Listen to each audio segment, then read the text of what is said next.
What is going on, YouTube? Welcome to another episode of Call on Tyrone. I'm here with Tommy. I guess he still is a guest, but What guest up? Tommy. And y'all know him, y'all love him. Y'all seen him on Mike's channel, y'all seen him on this channel a couple of times. OG Truth Hurts, other known as Big Chauncey, $40 pimp. What else you want? What other names you can get for me? No, we're not gonna talk like that now. I'm in my Christian body tonight. Yeah, God. What's up, Noah? How you doing? Guys, so week 11, week 12. It's a long season. We're gonna talk Going about these fast. Falcons. Yeah, we're gonna talk about these Falcons. So we get into this Sunday. We'll talk about Thursday. Thursday, I'll let Tommy go first because I feel like I'm gonna go on a long tangent. So I'll let Tommy go first. What are your thoughts about Thursday? Everything that was going right early in the season, it just didn't go right in this one. We couldn't run the ball.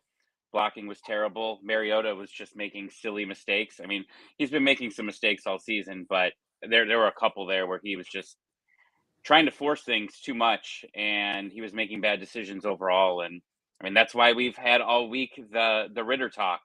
The Ritter talk is in full speed ahead now, and Arthur's not handling it. He's sticking with Mariota, and I don't know how to feel about it, to be honest. I feel that Ritter is going to need to get an opportunity at some point this season. I don't know when that should be though. And I've been thinking about it more and more this week, and the more I think about it, it's likely that he's gonna, once they get eliminated from the playoffs, we're gonna be able to see a couple games from him. But I think that's gonna be too late. Yeah, I think now because we're still so thick in it because really the NFC South we're only down a game. So you still I think Trav said it the best. You're setting everything is setting up for that week 18 matchup with Tampa Bay. That's really kind of what everything is setting up for. Um Chauncey, I'm gonna let you give your take on, Thursday night, what you saw, what you like, what you didn't like.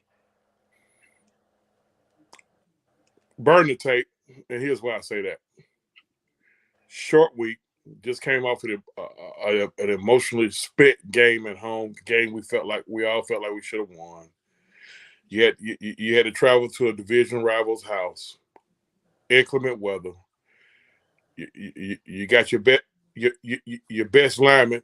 Your best lineman had to literally do a Deion Sanders and fly in. His mind went all the way in it.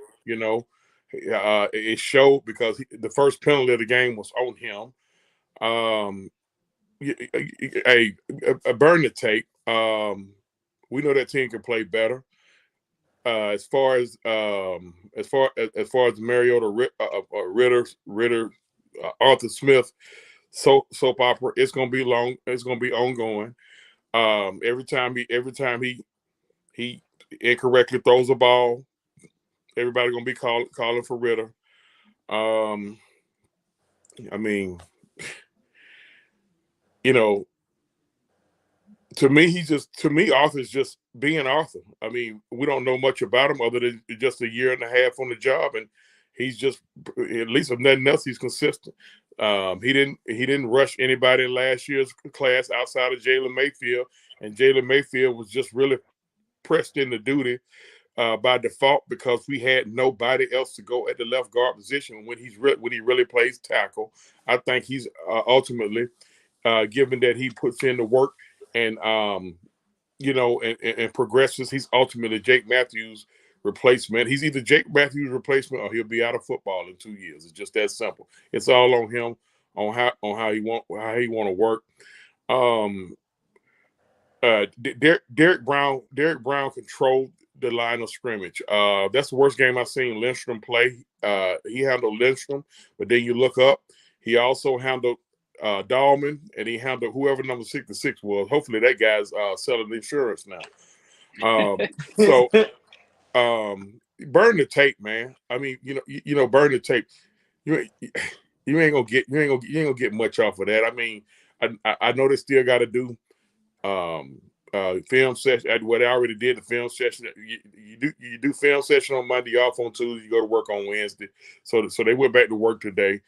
Arthur dispelled everything about Ritter. He said it was never a thought. I don't believe that part, but I mean, because realistically, Marcus done had some up and down moments. He hasn't had as many down moments as a lot of fans are feverishly just so in their feelings about. But they already had a predetermined thought about a guy who's making $11 million for 2 years.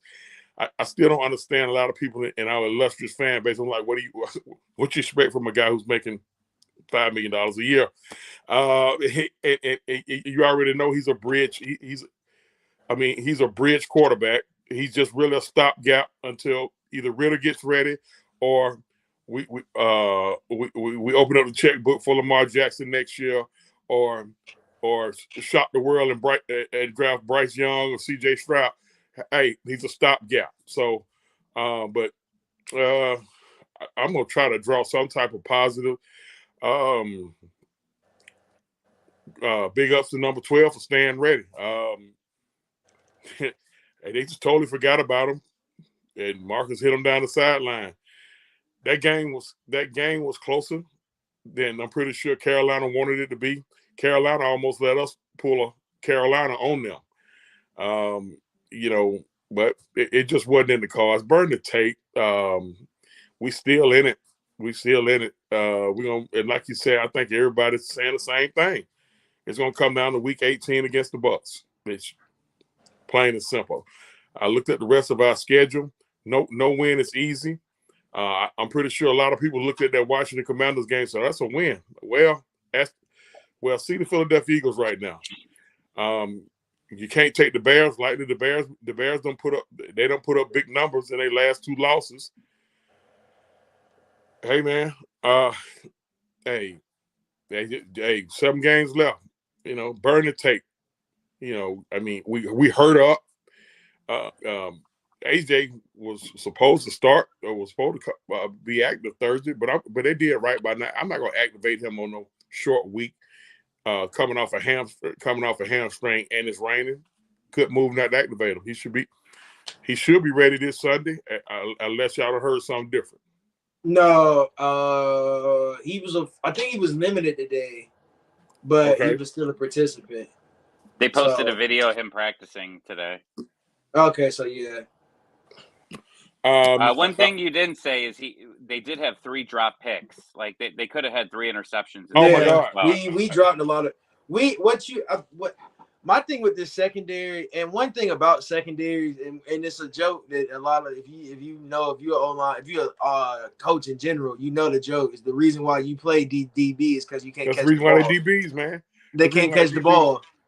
So that's the funny part about it. That's the whole joke. Like, they can't catch the ball, so we got a special guest, guys. Hold on, real quick. Look at the damage those 3 picks caused. The first one, Hall dropped in the end zone. They kick a field goal. The second one, it was Grant. I'm not sure if it was on the same drive or not, but the third one, which was the most damaging one, number 37 had a pick to the house. That pick to the house, the game totally. We tied the game. we tied the game on that. Koo missed 2 extra points. Listen, man, when Koo ain't on, burn the tape. He missed 2 extra points. He's hurt, right? He's got to be hurt. I don't think so. I haven't heard that he's hurt. Yeah, listen. Bad weather. He just shanked him. Yeah, he shanked. I feel like he just shanked him. Like, I think that's really what happened. He just shanked him. Yeah, because I didn't hear about him being hurt, but See, I thought that too, but go back to that game the week before, and the way he was set up for that 50-yard field goal, it seemed awkward. Go back and you watch it, his placement where he started. He kicked and he grabbed his leg a little bit, but they haven't said nothing officially about him being hurt. But welcome our guest. When the guy, he's a regular here, Mr. Miles Garrett from Fox 5. How you doing today, Miles? Doing well, guys. How y'all doing? Good. Look at you with the suit. You looking kind of spiffy today. Yeah, sorry about the delay. I was actually just filming a Justin Fields segment just now. So so sorry for the delay on that. It's fine. We're just talking Falcons. Talk about Thursday. What did you see Thursday? Were you there? Did you go to the game Thursday or? No, I was actually the one cutting the highlights actually. So wow. Wasn't up there. Wasn't too upset that I missed that one. But yeah, I mean, it's just one of those games, like you guys were talking about. I was listening in. It's just it's hard to explain. You just got to put it in the rear view mirror. The weather was awful. The Panthers were running the ball very well. The Falcons didn't run the ball very well, which, you basically the first time you've seen that all season, that the Falcons haven't run the ball very well. And of course, Marcus Mariota had arguably his worst game of the season. So you put all those things together, and Tommy, as you just said, young White Q, when he's missing extra points, it's just not your day. So I think it's just, one of those you got to chalk up to wasn't your day. It's just things happen, and that's how it went. Yeah, Miles, that's how I see it. Yeah, Miles, like I was telling Miles, man, hey, just burn the tape. That's one of those you burn the tape. Yep. Short week, you got guys hurt up. You got your best. You got your best lineman delivering a baby early in the day on a Learjet. Later on in the day, running. His mind wasn't in it. His first penalty of the game was on him. Marcus' worst game. Our running game didn't get going. For the first time, we got dominated on the line of scrimmage, on the interior line of scrimmage. I said burn the tape. And and just push forward. At this point, we still done dispelled the 2-15. That's true. Yeah. That's true. Not the worst team in the league. Still not 2-15. Still not 2-15, man. So getting into this week, I had my thumbnail. If you seen it, was a picture of Troy Anderson, a picture of Justin Fields. You wonder why I put a picture of Troy Anderson. I could have used Michael Walker, could have used Rashawn, but why did I use Troy Anderson? Right? Why was Troy Anderson my choice? As I coined him as the Justin Fields stopper. This is why I consider him my choice. You look at raw athleticism, and that's what what we've been talking about all week about Justin Fields. Raw athleticism. Not really, I wouldn't say, like, it's not a bad thing he plays quarterback, but he is a raw athlete. And where they use their offense, they use his raw athleticism. Every quarterback coach he's had, is besides Nagy, has basically used Justin Fields' athleticism to their advantage. So why I say Troy Anderson is the reason why, because raw athleticism, numbers-wise, he's probably the quickest linebacker we have. He is probably the one that can keep up with Justin on a consistent basis. And his read and react time for me is a lot faster than somebody else that we're not going to talk. I said his name, but we're not going to say his name again. But he is, the guy that has the green dot in the back. We just know I feel like he has a faster reaction time. So when you talk about options and you talk about what he runs, it comes to me that you have to look at your D-line, of course, and we know that's the D-ends. Well, as much as we love Lorenzo Carter, as much as we love our AK, this is a big game for them as well. But it's really a big game for your middle linebackers, and that's why I say Tony is the. I said Tony, but T1000, we'll call him that. T1000 is like the weapon X when you have to play him. Because he can't really get outside when you have him there. Really, any of our linebackers. When you think about if you have him, if you got Tony, you got T1000, you got Michael, you got them right beside each other. He can't really go anywhere because those are two very, very athletic linebackers. Now, I consider that if you do have a person to sit there and be a QB spy, my choice would be Troy Anderson. That would be my choice. I wouldn't choose Michael Walker. And that's not no dig against him. There's nothing bad against him. But I would choose Troy Anderson. And that's just because of raw athleticism. Now, I want you guys to take on that. And we're going to talk about that. And then we're going to talk about the game in a whole. But who is the person you think is the limiter for him? Who do you think has to limit Justin Fields this game? Who wants to go first? It don't matter. Who wants to go first? I'll go. Believe it or not, and this may surprise you. I say sit T1000 at home and let Walker do it. And reason why I say let Walker do it,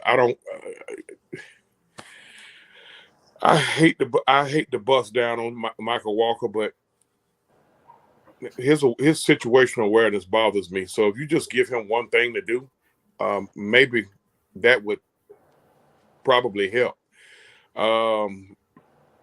T1000, you need him all over. I think he's our middle linebacker of the future. I say let Walker do it, but it probably won't be Walker because he has a green dot on his helmet. But I said let Walker do it. Just hey, look here, you follow him whichever way you go. At the end of the day, I want to know did he bathe this morning? What type of deodorant he got on? Like, when he get off the bus, follow him to his locker to get dressed. We successfully do that. We should take care of those guys. But what we got to do is in them trenches, we got to wrap up. I get so sick. I don't know about y'all, but I get so sick of my linebackers making business decisions.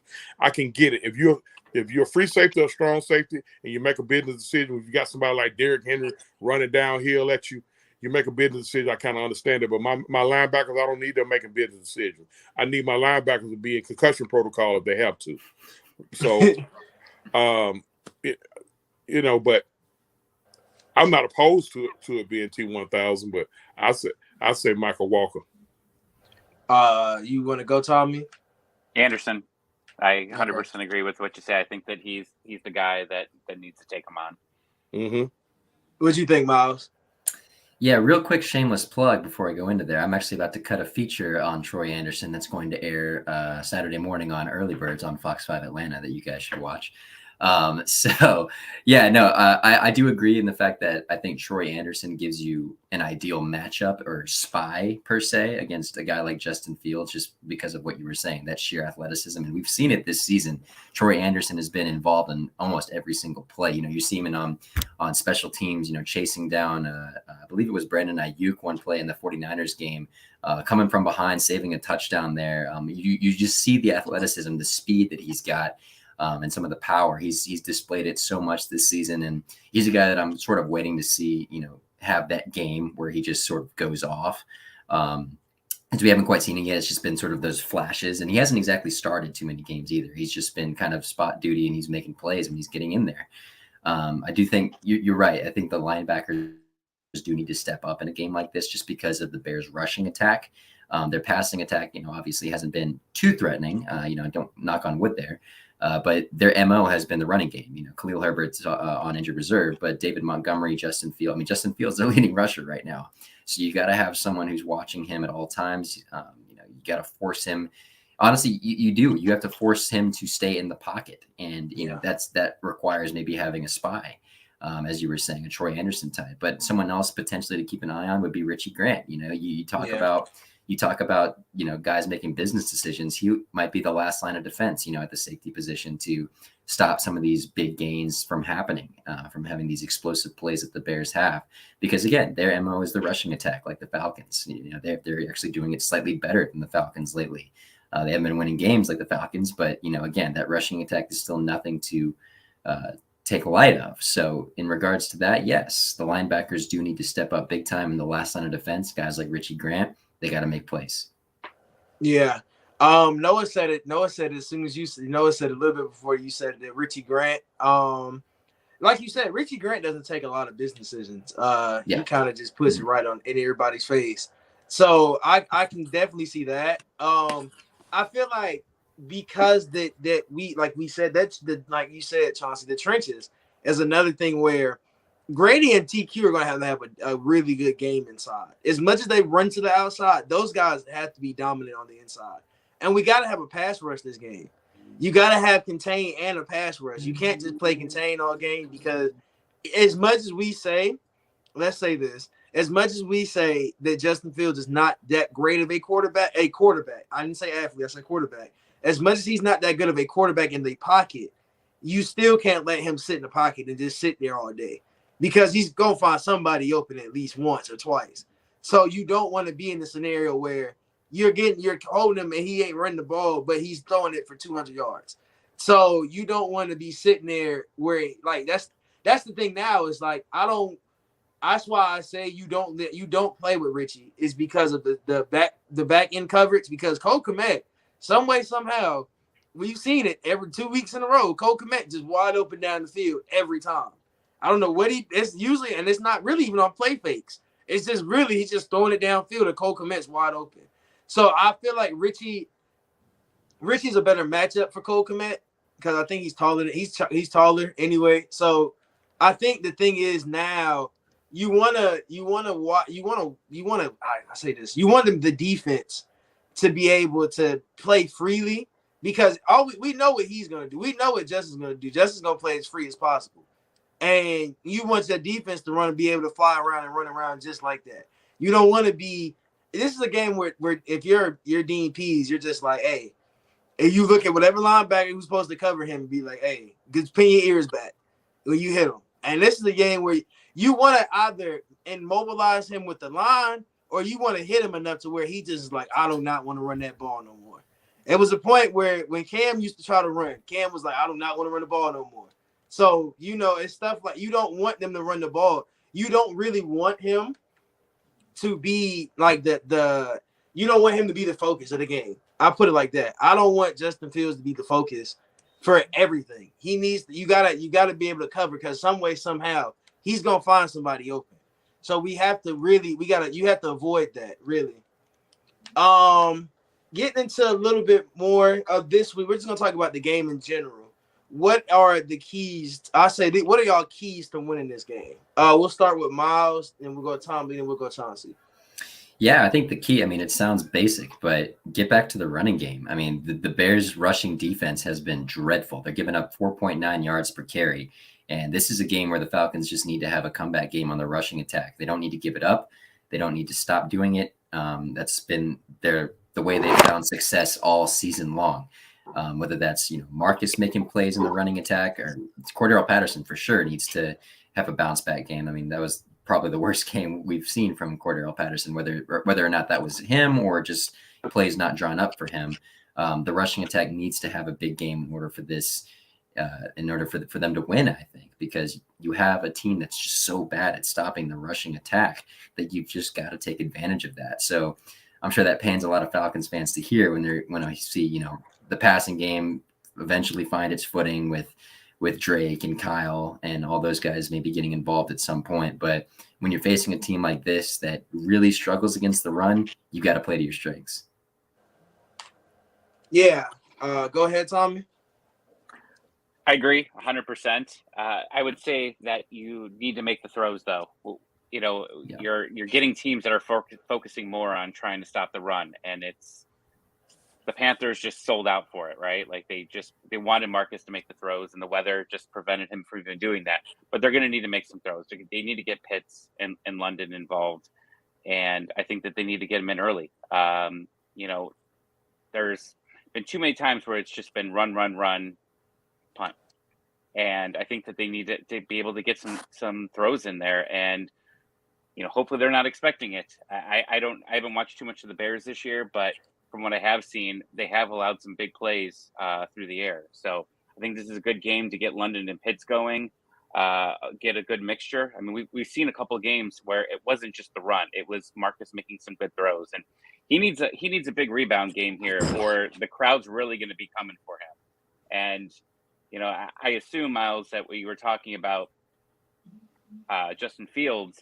The big story here is Justin Fields and Kyle Pitts, and take it in the same draft. And I've already gotten it from all my friends. Would you, right before I hopped on here, would you take Kyle Pitts or Justin Fields? Which one would you rather want? Like, that's the question here. And as far as the fan base goes, I think they need to get a showing of what Kyle Pitts can do, because the past couple games have been rough for him. That drop pass against San Diego was definitely one of those moments where it was like, this was your moment, man. This was where you were really going to show that this is what you can do and go out long. And I think that he's got to get a good showing here. Yeah, I think for, like you said, the passing game is something that we've discussed, and I think that with Mariota as your quarterback, your passing game kind of isn't going to be at this point right now elite as it could be. Now, when you think about what is going to happen with certain, when we bring in that other quarterback, is that hopefully they have the chemistry that they've been building since. I mean, him and London have chemistry. They've been practicing since this spring together. So hopefully they have when it happens is that you want to use this year, like we said, this is a gap year. But the thing about it is we've been so good that you don't want to see it as a gap year. Really, I don't want to consider this year as a gap year because we can still make the playoffs. You make the playoffs is considered a gap year again.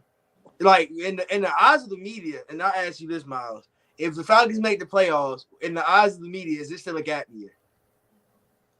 In the eyes of the media, then, that gap year's been a little, overshadowed a bit, wouldn't you say? No, I mean, I like to look at it a lot, honestly, and this might be a little bit of an unfair comparison to last year's Eagles. I mean, that they're able to make the playoffs, and everyone kind of knew that once they get to the playoffs, they'd be overwhelmed by whoever they'd face. And of course, they were overwhelmed by the Tampa Bay Buccaneers. But I think that was all about establishing a culture, which is what Arthur Smith and Terry Fontenot are doing at this moment. Again, it all goes back to, I know all the fans are like, this it's not going anywhere. Even if they do make the playoffs, it won't matter because they'll get eliminated. It's not about that. These guys are not going to go out there and intentionally lose games, especially when there's still a playoff spot on the line. It's all about culture and all about mentality. And I think it is evident that they are ahead of schedule and they are competing in these games and games maybe they shouldn't be competing in.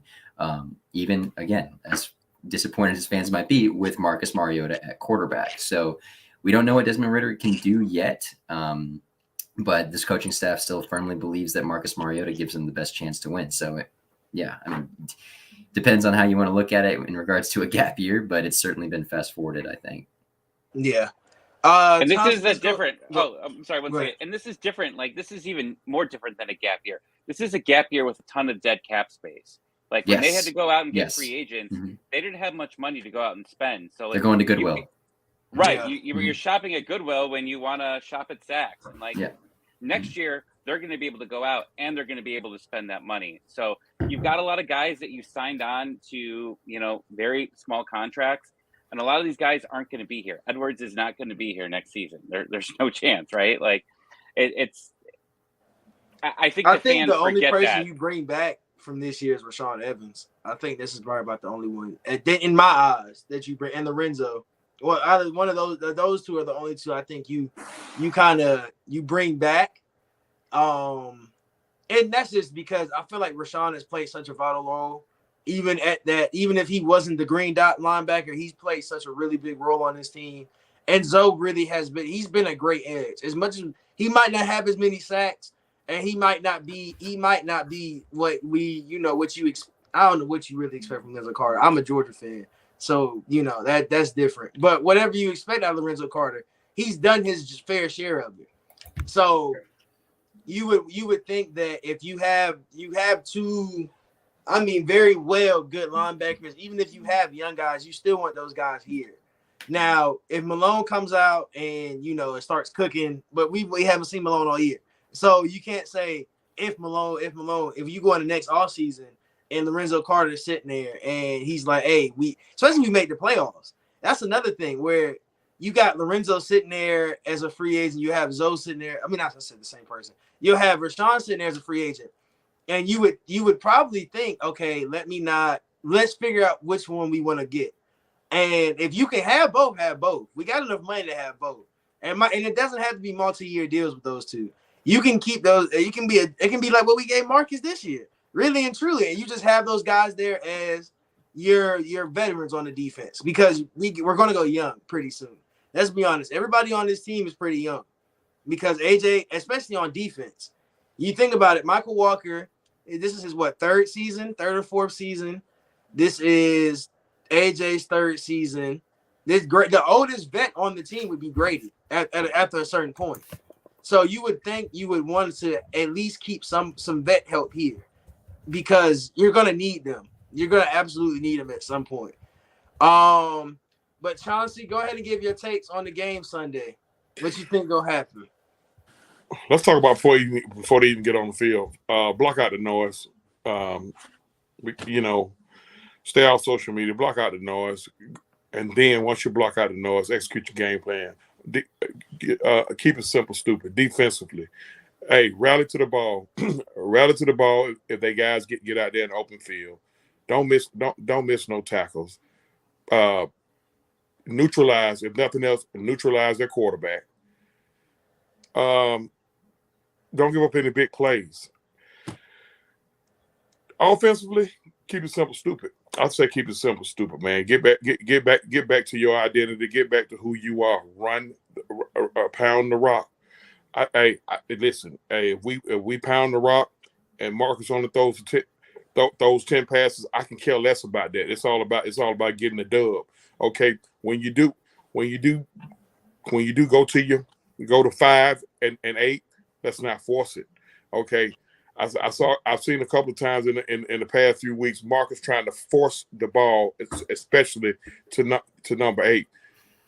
That's where he gets in trouble at, trying to force feed him the ball, which means he either looking over his shoulder or he listening to the noise. Look here. Get the ball out to your athletes in space. I like when 35 comes on the field. 35 comes on the field, get it to him in space. All he needs is one block. He gonna make the next man miss, and then he's in the open field. Take care of the football. Don't put the football on the ground. Don't throw it to the other guy. Offensive line, get a hat on hat. We should win this football game. Real simple.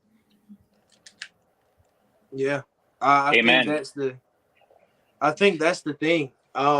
We gotta run the ball. I guess simple. You gotta run the ball. You gotta have to run the ball. You're gonna have to really sit there and realize this team is as much as we can't sleep on them, we're a better team than the Bears. Let's be honest. We are a better team than the Bears. We're a better franchise than the Bears.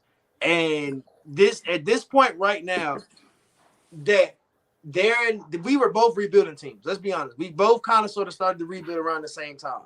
They got rid of Mac. We got rid of our key pieces. They got rid of their key pieces. Now, like everybody's saying, the whole discussion between Pitts and Justin Fields is now happening, and we gotta, like you say, block it out. Like that's the main thing. Block it out, because you can't sit there and be stuck on something that didn't happen. If you're a Falcons fan and you still salty about us not taking Justin Fields, that's really dumb. Like I can't even really describe. Here's the thing about that, TJ. I mean, they kind of told us what they was going to do. Terry Fontenot said, "I'm taking the best player available at that pick." Justin Fields wasn't the best player available at that pick. It's the best player available to Falcons fans. He wasn't the best player available at that pick. It was Kyle Pitts. Kyle Pitts was the number 1 rated guy in the draft. Hybrid tight end slash wide receiver, athletic freak. Hey, when other 3 teams drafted their guys, he's the best. He's the best guy available. I don't have a problem with the pick at all. Look, man. Again, keep it simple, stupid. We do. Yes, we know we got to put the ball in the air. But when you put the ball in the air, don't throw it to the other team. Be sure you pass it. Hey, this may have to be a Zacchaeus game. You may have to hit him 5 or 6 times. Usually, when the ball come his way, it's so funny, y'all. Tommy Miles and TJ, it's so funny because to me, he hadn't had too big of a problem finding number 12, number 14, and number 17. Very true. Am I seeing that? Am I the only one seeing that? He hadn't had too big of a problem finding them. I think those guys are actually, and the thing about it though, those guys are a lot, and I don't want to say a lot quicker, but those guys are quicker than London and better route runners. They're better. Well, there you go. That's it. They're way more technique guys. They're really good technique. Their route running techniques are cold. If you really go back and watch it, like they really are nuts. Like they're cold. if you go back and you watch if you go back, see what I do. I mean, I think we all first time we see the game, we watch it as a fan. Y'all emotional. You're getting pissed off. You want every holding call to be made. You want to understand why a holding call was made on you. When you go back and rewatch a lot of the games, most teams are running bracket. They bracket in pits in London. Like there's not a lot of times there's nothing there. I mean, and our fans, they get so butthurt because we're not force feeding them the ball. Okay, now once we force feed them the ball, a bad decision made, a pick is thrown. Now you're ready to stone the quarterback to death. Look here, man.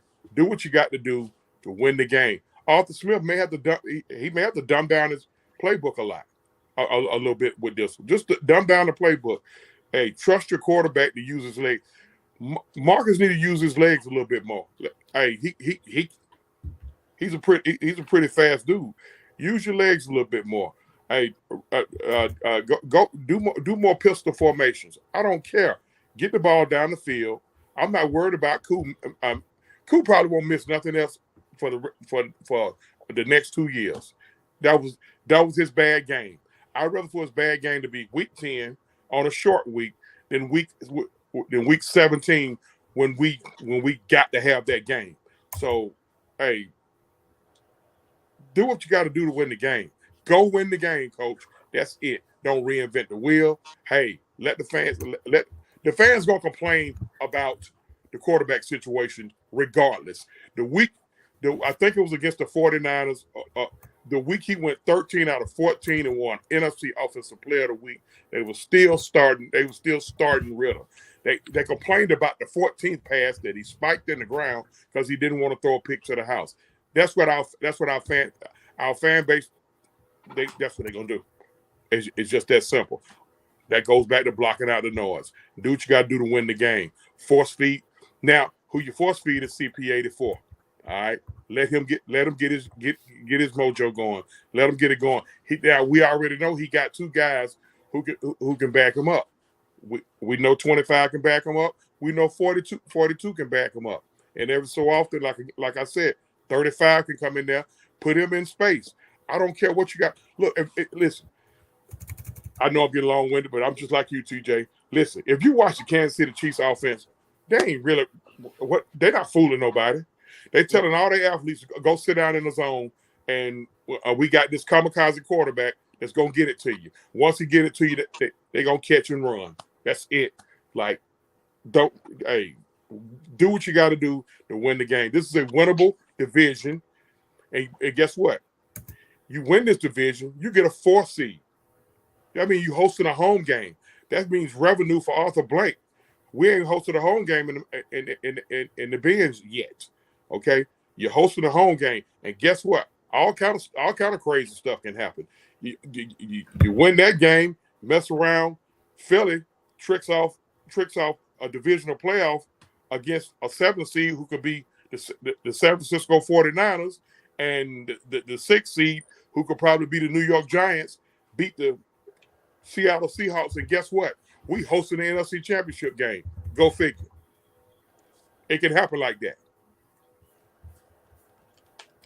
Yeah, it can. I mean, I can. Agree. I agree. But I'm going to let Miles go. Miles got to go. And the game is going to start. So we're going to go ahead and get off. I'm going to let everybody plug what they need to plug. I'll let Miles go first. What you got to plug, Miles?